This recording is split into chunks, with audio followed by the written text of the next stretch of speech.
الله وبركاته.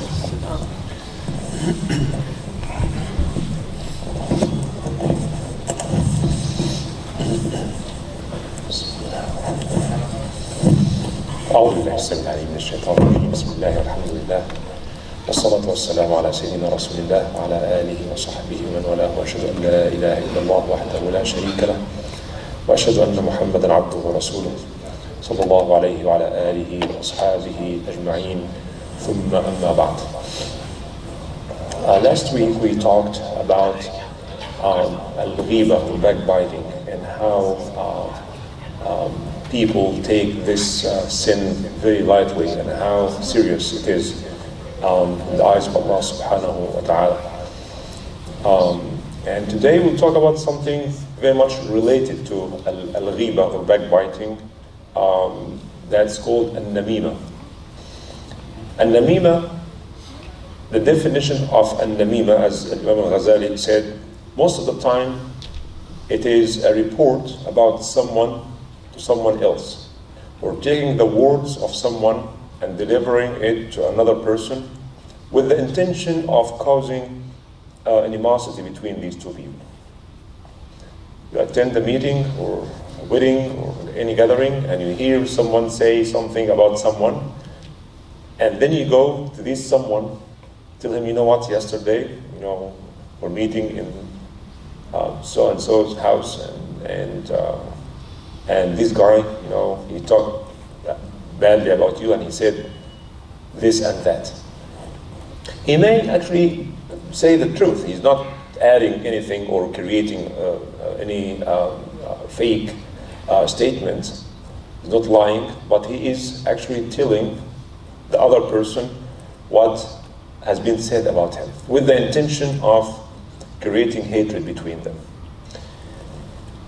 So al-namimah, al-nammam is the one who takes the word of someone and delivers it to the other person. So there are three people in this process. The person that al-manqul anhu, or the person who said the statement, and manqul lahu, the person that the nammam delivered the message to, and the nammam is in between. And of course, the worst kind of namimah is when this happens, when the nammam takes the word of someone and then deliver it to someone who has authority, like the Khalifa or the Imam or the perhaps the CEO of the company or someone who has authority. So you know what, this employee said this and that about you, right? And he may do the opposite actually. And then when he's delivered this message, and maybe the director will say, okay, no, this guy is ignorant, does not do anything. Then he will go back to the first one and say, you know what, this guy said you are ignorant, you don't know anything. And this one will make people hate each other and can create a lot of problems within the families and communities. That's why Rasulullah sallallahu alaihi wasallam said that I don't want anyone to come to me with any don't tell me about the faults or the wrongdoing of anybody else, because I want to come out with my heart very comfortable and very sound. I don't want to have anything in my heart. So if you come to me and tell me, you know what, this brother so-and-so in the community said this about you, of course I will have some bad feeling. And I may mistreat this person later on, or I may talk negatively about him, right? And he may not understand why I'm treating him this way, right? So if we keep doing this, then no one will like any other person. So Rasulullah sallallahu alaihi wasallam said, لا يبلغني أحد من أصحابي عن أحد شيئا. You see, nobody has any, does not have any fault. Everybody has his own problems, his own faults, and maybe pick the wrong words. And when you go and quickly report this, this will create, of course, hatred and animosity among people. Imam Ali ibn Abi Talib, one day a person came to him and told him, you know what, I just want to let you know that this person said this and that, and Imam Ali told him that if you are saying the truth, I will hate you. But if you are lying, I'll punish you. You understand? So, Imam Ali did not like it. Like Rasulullah did not like it. Don't come and tell me, even if he said something negative about me, why are you letting me know? And instead, you should have advised the first person not to say that. Because there's riba, right? He's talking badly about someone who's not there.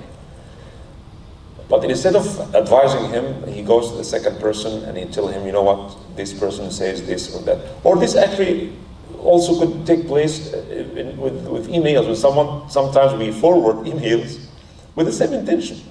When someone writes an email and he sends it to 2 or 3 of his friends, and one of these people, he go and maybe he criticize someone and then he forward this message to this person, right? Of course, when he saw this email, then he will not be happy about it. And unfortunately, so many people enjoy doing that, especially in the time of conflict, in the time when 2 tribes or 2 families, they are in war with each other.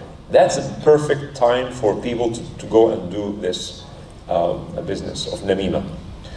As we mentioned before, Rasulullah ﷺ passed by 2 graves and he said that they are being punished. And he ﷺ put this like a branch of a tree, and he said, I hope this will reduce the punishment for them. One of them used يَسْعَى بِالنَّمِيمَةِ بَيْنَ النَّاسِ. You know, whatever any word he picks, and he goes immediately deliver it to the other person. And he enjoys seeing people fighting each other and hating each other. And then sometimes it happens among friends, by the way. Someone wants this person to be his best friend, so he make him hate the other friend, so to be his, like the brothers of Yusuf who wanted to kill Yusuf. يَخْلُ لَكُمْ وَجْهُ أَبِيكُمْ وَتَكُونُوا مِنْ بَعْدِهِ قَوْمًا صَالِحِينَ. Hammaz al-Masha'in bin-Namim. Quran talked about Hammaz, the one who Hammaz, Yahmiz, talk negatively about people, and Masha'in, Masha' from Masha, Yamshi. He walks always from one house to another, from one person to another, taking the word of this person, delivering it to that person with the intention of making them enemies. Imam Ghazali also said that's not limited to this, but Namimah can take different forms. And part of it is ifsha is sir. You see something that's not, to be conveyed to other people. You go to someone's house and you see, his wife is insulting him. That's a bad thing, right? You don't want to go to some people and say, you know what, yesterday I was visiting this person and his wife, gave it to him. And he was like a chicken, he could not say anything, All right, so this could have happened, but this is also part of the Namimah, because he wants people to look down at that person, and so on. So why would people do that? Because perhaps they want to hurt the person who said something, or because they want to get closer to the person to whom they deliver the message, or because they want them to be punished by the sultan. Yeah. And this very, very often happens in people of power, because once you are in power, everybody wants to be your friend. Everybody wants to get closer to you. Presidents, even corrupt presidents, they have their own circle, and they will be like hypocrites. I mean, they will say to him what he likes to hear. And of course, this happens also in the top level of companies and corporations, because everybody wants to get in the top, get close to the people of power. So to do that, you have to push others down, right? How to do that? Deliver these messages to the people of power, and then they will take sometimes severe action against the person who said the first statement. Is this point clear? And this happened, by the way, to many of our ulama. Even Imam Shafi'i was about to be killed by the Abbasids because people reported that Shafi'i in Yemen, who was in Yemen at that time, he's supporting the Alawites, and and he tells people to support them against the Abbasids and so on. So he was brought all the way from Yemen to Baghdad, handcuffed and chained. Imam Shafi'i, from Yemen all the way up north to Iraq, and then he is very eloquent, and he was able to defend himself, and all these false things that delivered about him was not true. Imam Ghazali mentioned the story of a person who wanted to sell his slave. At that time, of course, slavery was normal. So, and someone wants to buy him, and was checking him, said that everything is good, he's healthy, he's good, but he just one small defect. He said, what is it? He says he's Namimah. He is Namimah. He likes always to make people hate each other. He said, no, that's not a problem. No, it's okay. And he went to his house and was serving them. And after a while, he enjoys seeing people. He likes to make fire. So he went to the wife and he told him, my master, he loves another woman and he wants to marry her. And if you give me some of his hair, I can do some charms, right? Magic that makes him love you so much and hate the other woman.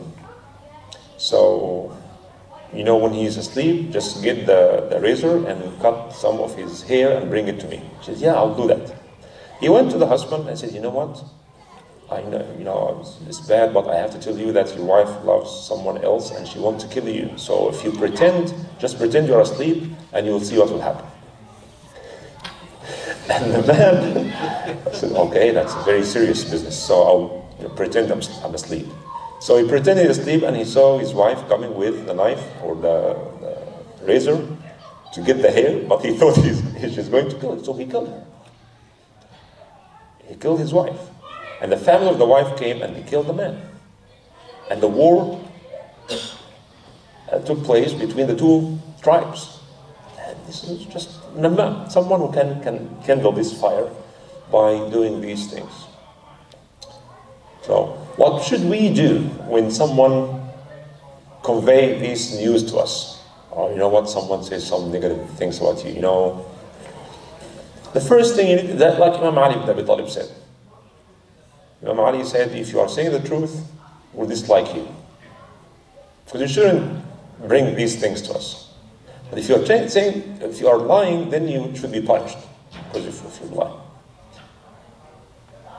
If the Imam brings these things to us with the hope that we like him more, then we should do the opposite. We should let him know that I wish you did not say this to me.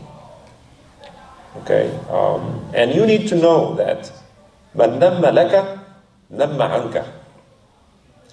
The person who is unethical and bring these things to you, he'll do the same against you.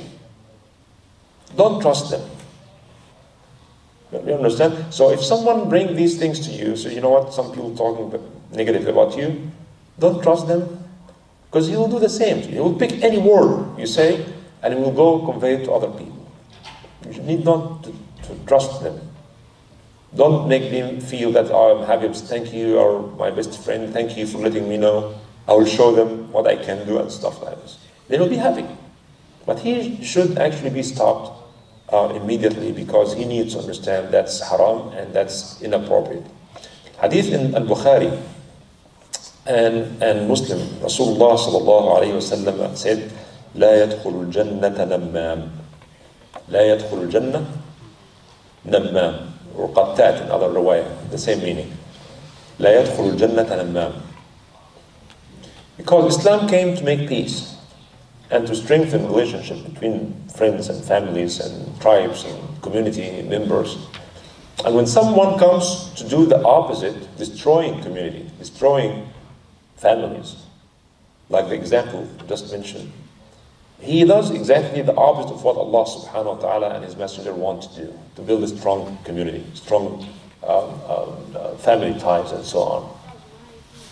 And we know that people brothers don't talk to their sisters, and sisters don't talk to their sisters also because of this. Someone within the family comes to this lady and tells her that your sister said this about you, and he does the opposite. She does the opposite. And then the two sisters, they grow up, they have their own families, they don't talk to each other. And that's exactly the opposite of what Allah subhanahu wa ta'ala wants. Allah wants to have a strong community, strong family, and this person is actually doing the act of shaitan. One of the ulama, in fact, said that this is similar, the effect, the outcome of this is similar to sihr or magic, black magic, that people use to separate a man from his wife, as the Quran said, فَيَتَعَلَّمُونَ مِنْهُمَا مَا يُفَرِّقُونَ بِهِ بَيْنَ الْمَرْءِ وَزَوْجِهِ. This happens. People who do black magic, they seek help of jinn to separate a man from his wife. And the wife will hate her husband, and the husband will hate his wife. It happens. The Quran talked about it. So they said the one who's doing namimah, gossip as they call it here, is doing the same thing. They separate people and make them fight each other. They cause this separation to happen. Sometimes it goes even beyond separation, war.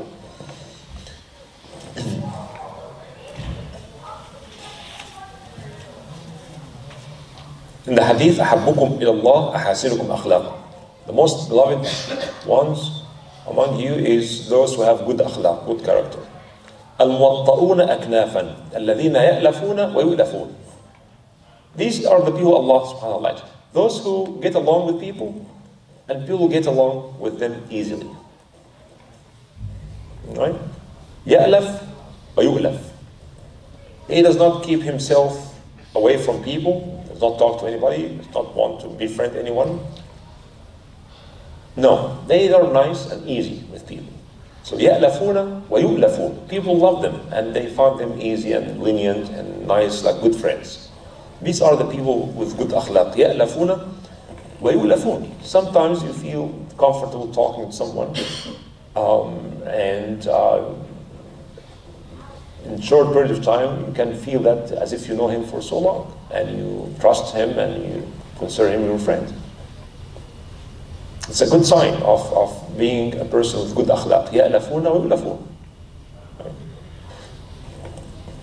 وإن أبغضكم إلى الله. The opposite of this, the most disliked people to Allah subhanahu wa ta'ala, المشاؤون بالنميمة المفرقون بين الإخوان. Those who walk with namimah, المفرقون بين الإخوان. Ikhwan could be like blood brothers or brothers in Islam. كونوا عباد الله إخوانا. Be brothers.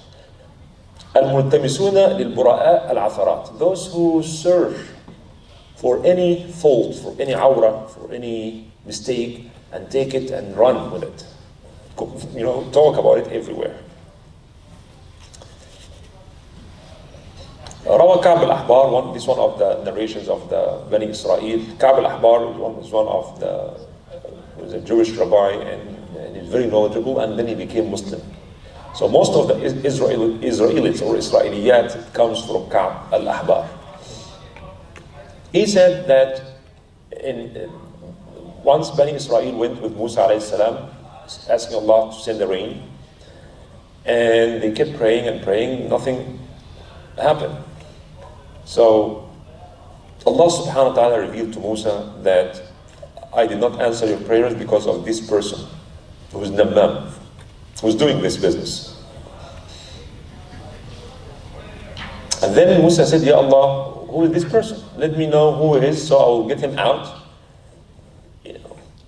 So Allah subhanahu wa ta'ala said to Musa, how come that I forbid you from Namimah and I will do it?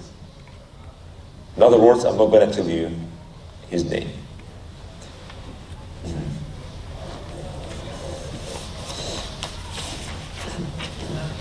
It has been said that the man actually made tawbah, and then Allah subhanahu wa ta'ala covered him and did not mention the name of this person. And still Musa wanted to know who this person. He said, no, I forbid Namimah, I prohibit Namimah, so I will not do it myself. So in other words, if you can cover the faults of others, do that. If you can make peace, in fact, as we mentioned before, for those who were there when we talked about lying, one of the exceptions of lying, the good lying, is to lie to bring peace between people. That's the exact opposite of Namimah. Yani, when you see two people or two families, or don't talk to each other, then if you go to one side and say, Wallah, they said a lot of good things about you, they have a lot of respect to you. One day they said a lot of good things, and you can create fake things. That's a good lie. The Prophet ﷺ said, as we mentioned, when we talk about lying, there are three cases in which lying is okay. This one, to make peace, so we can lie to both sides to make peace. The Namam does the opposite, actually. There's already peace, and he's trying to break the relationship. And then the Prophet said, the second case is to lie to the enemies, and the third one is when the man lies to his wife by saying to her, you are the most beautiful woman in the world, and your food is the best food in the world, and that kind of lie is okay. Again, because it keeps people together, right? And that's one of the objectives of Sharia, to keep the family together. And people like to hear these kind of things, even if some exaggeration, even lie. You cannot swallow the food, but you say this is the most delicious food I've ever ate in my life. And so the Namam is doing the opposite. And the hadith also, إِنَّ مِنْ شِرَارِ النَّاسِ مَنِ اتَّقَاهُ النَّاسُ لِشَرِّهِ. The worst of all people, that people seek protection from his evil by sometimes, they talk nicely to him in order to protect themselves from his evil. And some people like that. Some people like that. We just heard about the new book that came out. And some presidents are like children. You just criticize them, you get angry. People just keep saying nice things, just let things go. And it happens also in many communities. Some person who bullies people, that are like thugs. And people know that these people have no mercy, and they can't do anything. And you talk nicely to them, just to protect yourself from their evil. And when the Namam also is one of them. In the hadith also, لا يدخل الجنة قاطع. قاطع, what's قاطع? The one who perseveres. Exactly, severe. The one who severs people from its relationships. Or قاطع الرحم, يعني the one who cuts the relationship with his cousin or uncle. Or قاطع الرحم, either قاطع الرحم or the one who creates hatred among people.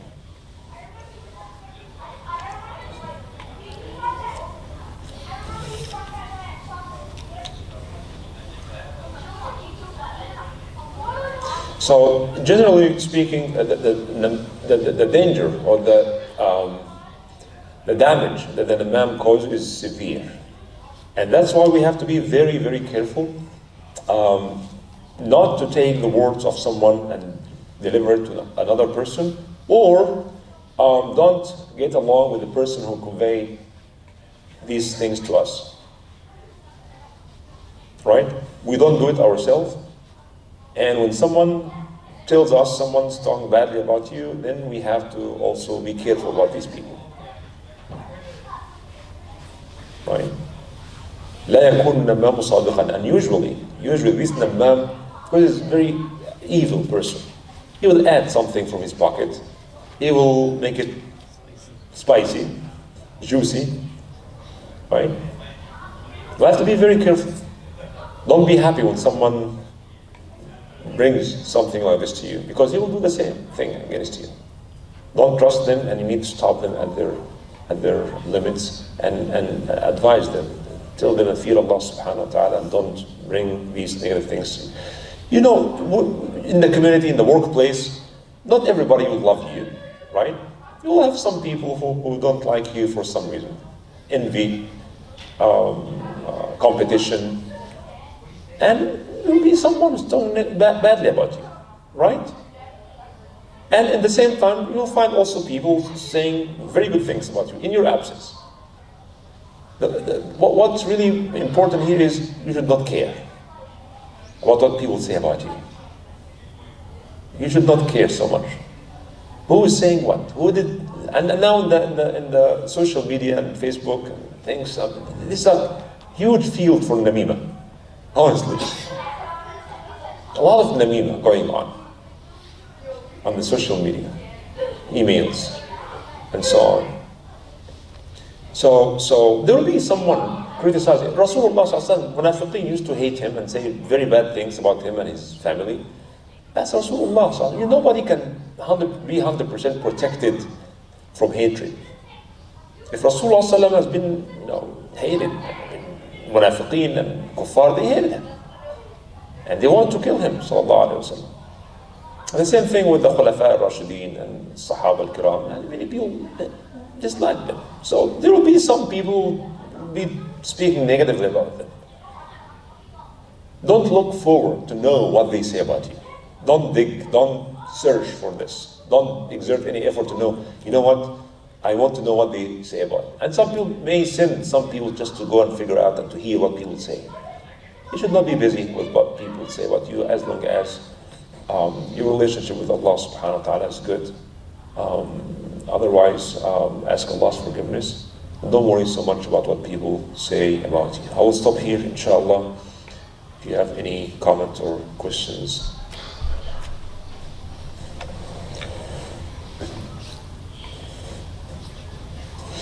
I have a question. Yes. So I think you mentioned early in the lesson, Imam Shafi'i said the definition of Namimah is to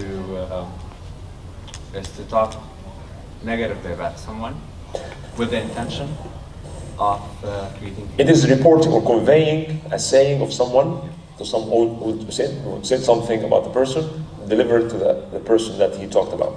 So what if the intention of putting hatred? The intention? The intention is not there. Okay. For example, maybe venting out to somebody. Well, the same thing. If someone comes to me and he tells me that you said bad things about me, venting out, whatever the intention, but the consequences will be that I will hate that person. All right? So that's why he's talking about how to control our tongue, what to say and what not to say. The whole section that we talk about here is about controlling our tongue, and it's how many times we say things that later on we regret saying. So even if you have no bad intention, and then I start, talking negatively about other guy, and then we start, conflict. You would say that I wish I'd not said it to him, right? So Imam Ghazali argued that you say what's good or remain silent. Don't say something that later on you will regret saying. Venting out, warning is different. If you warn someone against what's being planned against him, that's a different story. The story of Musa alayhi salam, وَجَاءَ رَجُلٌ مِّنْ أَقْصَى الْمَدِينَةِ يَسْعَى. When they planned to kill Musa, and he ran to Musa, and he told him, you know what, they are looking for you to kill you. So Musa alayhi salam ran away from Egypt. So if you want to warn someone for the sake of Allah subhanahu wa ta'ala, that's a different story.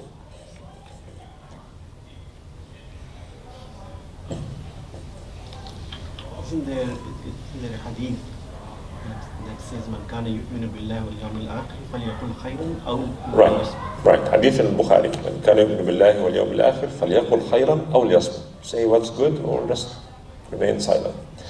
Very close to Namam, another thing that also Ghazali mentioned, that Dhul Wajhain.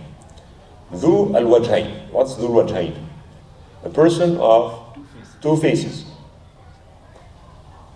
This is especially in time of conflict, of war. You have two groups in the company or in the department you are working in. You go to this group, you show that you are one of them and talk negatively about others. And then you go to the other group and you show loyalty to them and talk negatively about others. And he's doing Namimah also. This kind of Dhul Wajhayn will also make Namimah because there's already conflict, and he wants it to be stronger, and he wants to be loyal to both of them. في الحديث أيضا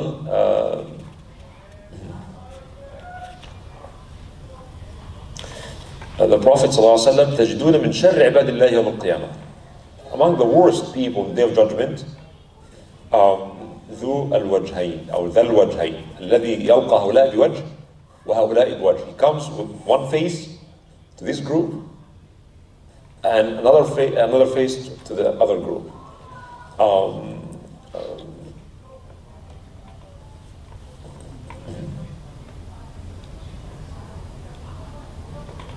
And the hadith also, as we know, لا يكونن أحدكم إمعة. قالوا وما الإمعة؟ قال الذي يجري مع كل ريح. لا يكن أحدكم إمعة. إمعة, the one who goes with this group and he goes with that group. He say what this group says when he stay when he, with them, and then he goes to the other group and he's one of them. الذي يجري مع كل ريح. He's like has no direction. That the wind take him to the right and to the left, and has no personality. The Muslim always should be a person of principle. It's not about taking sides. You take the side of the truth. كونوا قوامين بالقسط شهداء لله ولو على أنفسكم أو الوالدين والأقربين. And I've seen this, I personally see this in my life. You see people come and talk to you as if they are your best friends, and go to other people and they take the other side and they show that they're best friends. And these kind of people, they cannot hide for so long. They don't hide for so long. It will be known and caught later on. Stand for what is right, what you believe is the truth. Allah Ta'ala alam. Is it the similar thing which is mentioned in Surah Al-Baqarah? Yes. قالوا إنا معكم إنما. That's nifaq. That's part of nifaq. Munafiqeen like to do this all the time. Munafiqeen did this all the time. They come to Rasulullah sallallahu alaihi wasallam. إذا جاءك المنافقون قالوا نشهد إنك لرسول الله والله يشهد إنك لرسوله والله يعلم إنك لرسوله والله يشهد إن المنافقين لكاذبون. They come to Rasulullah. We bear witness that you are the messenger of Allah, you are the best, and you are our leader and our master, and so on and so forth. But they go to their friends, the munafiqeen like them, and they plot against Islam and Muslims and say horrible things. Al-Quran actually quoted some of what they say. يقولون لئن رجعنا إلى المدينة ليخرجن الأعز من الأذل. And when Rasulullah ﷺ said to his Sahaba, this man, he says this, when we go back to Medina, the most honored will kick out the most humiliated. And they brought him. I kept making oath by Allah. Wallahi, I've never said this. Wallahi, I did not say that. The Quran came and said, no, he said that. يحلفون بالله ما قالوا. They swear by Allah, did not say it. ولقد قالوا كلمة الكفر وكفروا بعد إسلامهم. Allah subhanahu wa ta'ala exposed them in the Quran. So the Namam, Dhul Wajhayn, this is part of nifaq. Munafiqeen used to do this all the time.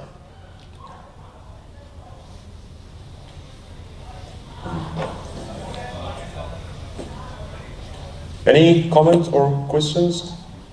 Related or unrelated? Unrelated. Okay. About a few days ago, in the Khatira you mentioned beautifully, and part of the ayah, أَلْقَيْتُ عَلَيْكَ مَحَبَّةً مِّنِّي. What is the root word of ألقيت? ألقى يلقي. ألقى يلقي. قال ألقيها يا موسى. فعل رباعي.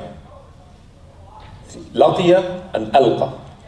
ألقى ألقى فعل ثلاثي, the roots are three, like كتب, خرج, and so on. That's called ثلاثي. والفعل رباعي. Yeah. So ألقى, يلقي. And it mentioned in the Quran, وما أرسلنا من قبلك من رسول ولا نبي إلا إذا تمنى ألقى الشيطان في أمنيته. قلنا ألقيها يا موسى فألقاها. ألقيها فعل أمر, ألقاها فعل ماضي, فإذا هي حية تسعى. ألقى, it could be physical when you ألقى, throw something, or ألقى علي, ألقى الله عليه المهابة or المحبة. Yeah, bestow upon him. Yeah. So ألقيت عليك محبة مني. Allah subhanahu wa ta'ala covered Musa with love. So whoever sees him loves him.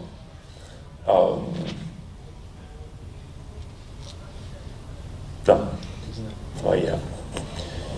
بارك الله فيك. سبحانك اللهم وبحمدك نشهد أن لا إله إلا أنت نستغفرك ونتوب إليك. والعصر إن الإنسان لفي خسر إلا الذين آمنوا وعملوا الصالحات وتواصوا بالحق وتواصوا بالصبر. سبحان ربك رب العزة عما يصفون وسلام على المرسلين والحمد لله رب العالمين.